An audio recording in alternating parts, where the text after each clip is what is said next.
betul-betul memahami apa sih kebijaksanaan yang diberikan oleh pemerintah itu. Contoh salah satunya, guru nggak boleh berpolitik. Kenapa guru nggak dibolehkan berpolitik? Dikarenakan kepentingan guru itu hanya untuk kepentingan bangsa dan kepentingan peserta didik, bukan untuk kelompok maupun golongan. Itulah salah satu mengapa itu guru sangat dilarang tidak boleh ikut berpolitik. Dalam menerapkan kurikulum sesuai dengan kebutuhan anak didik masing-masing. Nah, maksud dari makna bahwa guru hanya sanggup menjalankan tugas dan profesi sesuai kemampuannya. Untuk yang pertama, guru menghargai dan memperhatikan perbedaan dan kebutuhan anak didiknya masing-masing. Nah, jadi guru itu perlu memperhatikan. Contoh dari poin kode etik nomor 4 adalah yang pertama, ketika menciptakan suatu kehidupan dalam sekolah harus diciptakan suasana pembelajaran yang sebaik mungkin sehingga murid tidak cepat bosan dan akan betah berada dalam lingkungan kelas.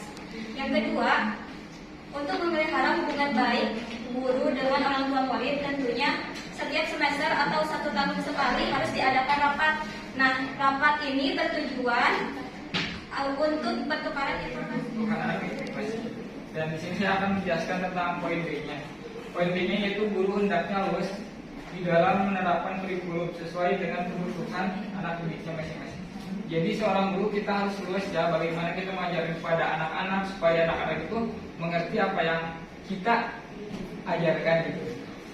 Untuk yang poin C yaitu guru memberikan pembelajaran di dalam dan di luar sekolah berdasarkan kurikulum tanpa membedakan jenis dan posisi orang tua murid. Jadi guru juga memberikan pelajaran itu tidak hanya di dalam ruangan, ya, yang dikatakan sini bisa juga di luar ruangan. Contohnya kita misalkan mengajarkan IPA nih, misalkan kita observasi kemana gitu. Jadi guru langsung memberikan contoh Untuk profesinya.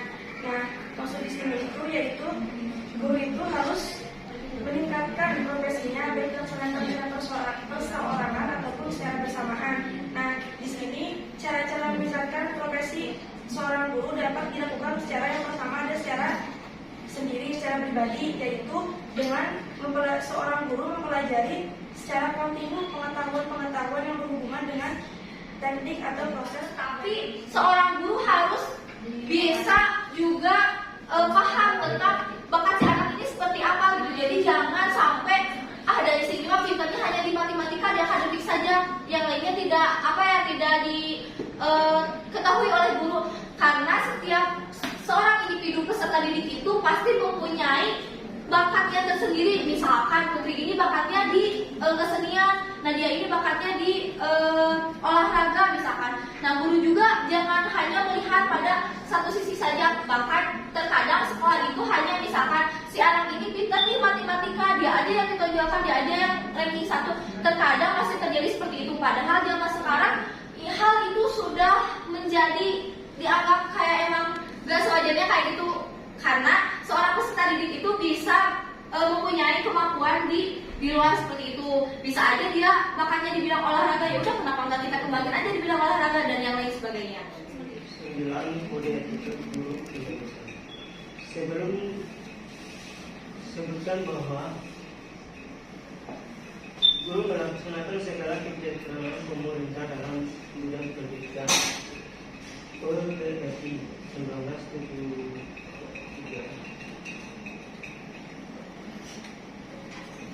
Kebijaksanaan pendidikan di negara kita dipegang oleh pemerintah.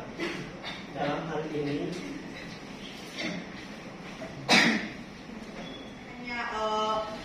pengetahuannya itu aja, kemampuannya itu aja, tapi bagaimana juga seorang guru harus bisa mengembangkan dan meningkatkan mutu profesinya, karena kemampuan juga seorang guru berpengaruh besar bagi pengetahuan siswa-siswinya. Nah, bagaimana cara mengembangkan dan meningkatkan mutu profesinya, baik secara sendiri maupun secara bersama-sama, bisa dilakukan dengan guru bisa melanjutkan pendidikan ke jenjang yang lebih tinggi. Maksudnya itu bisa melanjutkan S2-nya, S3-nya gitu. Karena dengan kemampuan, dengan belajar terus-menerus juga, dengan memiliki pendidikan yang tinggi, lebih tentu seorang guru memiliki banyak pengetahuan yang dapat dipaparkan kepada siswa. Menciptakan dan memelihara hubungan antar sesama guru baik berdasarkan lingkungan kerja maupun di dalam hubungan keseluruhan. Nah, interaksi seorang guru dalam melaksanakan isi tugas kependidikannya bukan hanya terjadi antara guru dengan peserta didik ya, tetapi juga terjadi antara guru dengan guru dan juga interaksi guru dengan orang tua peserta didik, dengan masyarakat, nah, dalam melaksanakan misinya. Nah, adapun dalam hubungan guru dengan rekan sejawatnya, ada beberapa hal yang harus dilakukan mengendaki supaya guru menjalankan kewajiban-kewajibannya nih. Yang pertama adalah membantu dalam menentukan dan menjalankan kebijakan-kebijakan. Ketiga yaitu guru mengadakan komunikasi terutama dalam memperoleh informasi tentang anak didik tetapi menghindarkan diri dari segala bentuk penyalahgunaan. Contohnya seperti ketika menjalin informasi dengan peserta didik, tentunya guru harus dilandasi dengan rasa kasih sayang. Selanjutnya, nomor 2, untuk menunjang keberhasilan pembelajaran peserta didik, tentunya guru harus mengetahui kepribadian peserta didik dan latar belakang peserta didik. Nah, teman-teman ada yang tahu nggak? Kenapa sih guru harus mengetahui kepribadian peserta didik? Sudah lebih supaya dalam Tujuan pembelajaran. Nah, itu juga.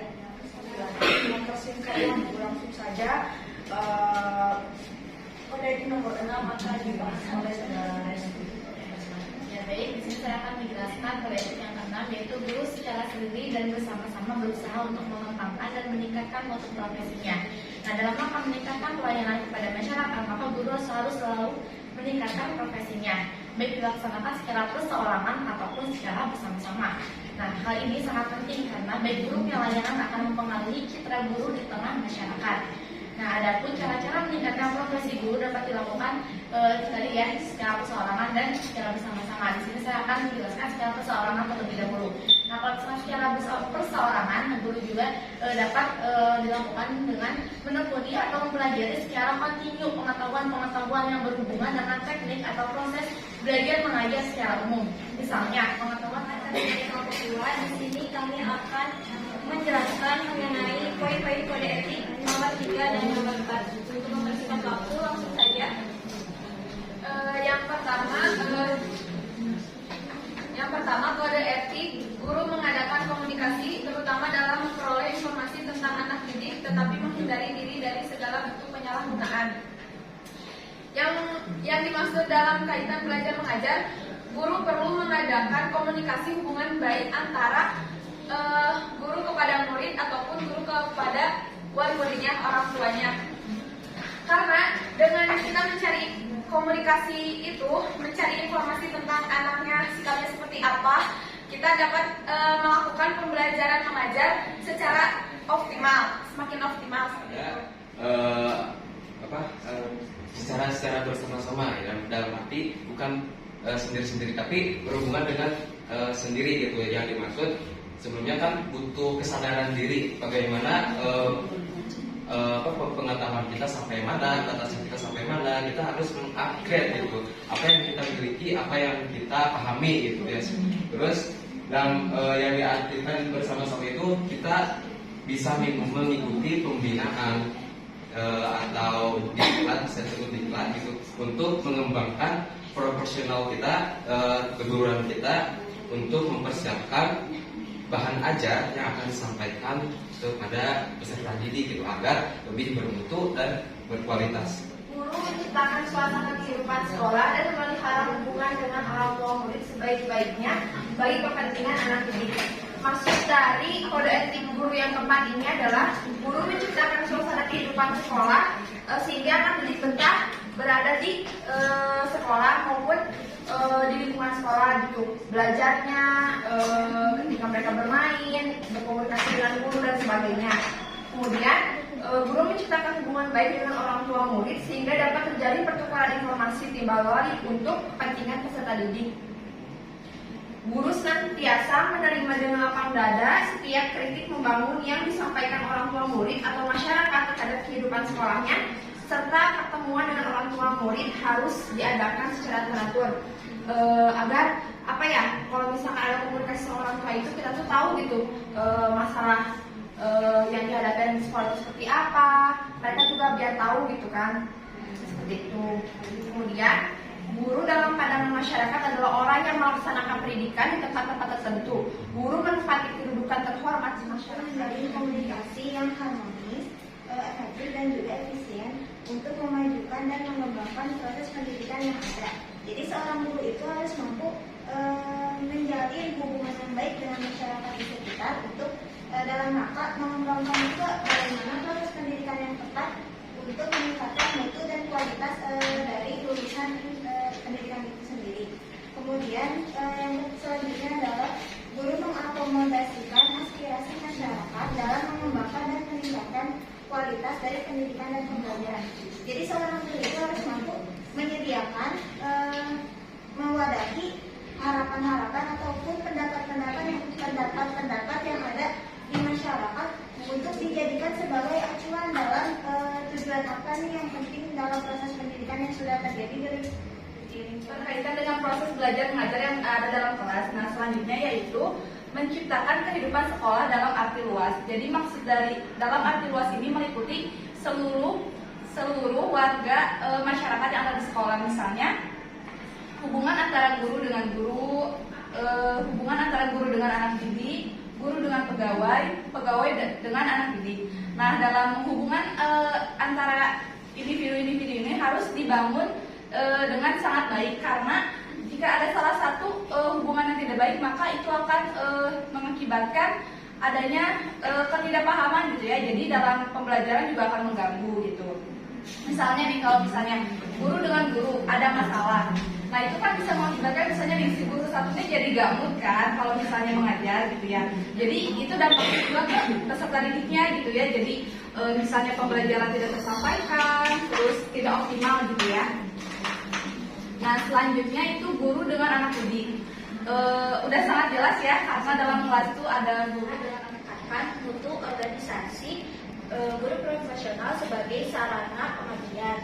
Nah, pada poin ini menunjukkan bahwa menunjukkan kepada kita bahwa seberapa pentingnya sih peranan organisasi itu sebagai wadah dan sarana pengabdian. Nah, di sini berbicara soal organisasi yang di Indonesia, kan kita sekarang sedang membahas dulu ya. Teman-teman ada yang tahu gak sih organisasi guru di Indonesia itu ada apa aja? Terus ada itu aja. Nah, ya betul ya, itu PGRI. Nah, selain PGRI, di situ ada IGI yaitu Ikatan Guru Indonesia. Lalu ada PGSI yaitu Persatuan Guru Seluruh Indonesia dan yang lainnya. Nah, organisasi PGRI ini merupakan suatu sistem atau suatu organisasi yang nomor 5 dan 6. Yang selanjutnya, yang pertama akan disampaikan oleh Saudari. baik. Untuk kode etik yang kelima adalah guru memelihara hubungan baik dengan masyarakat sekitar sekolahnya maupun masyarakat yang lebih luas untuk kepentingan pendidikan.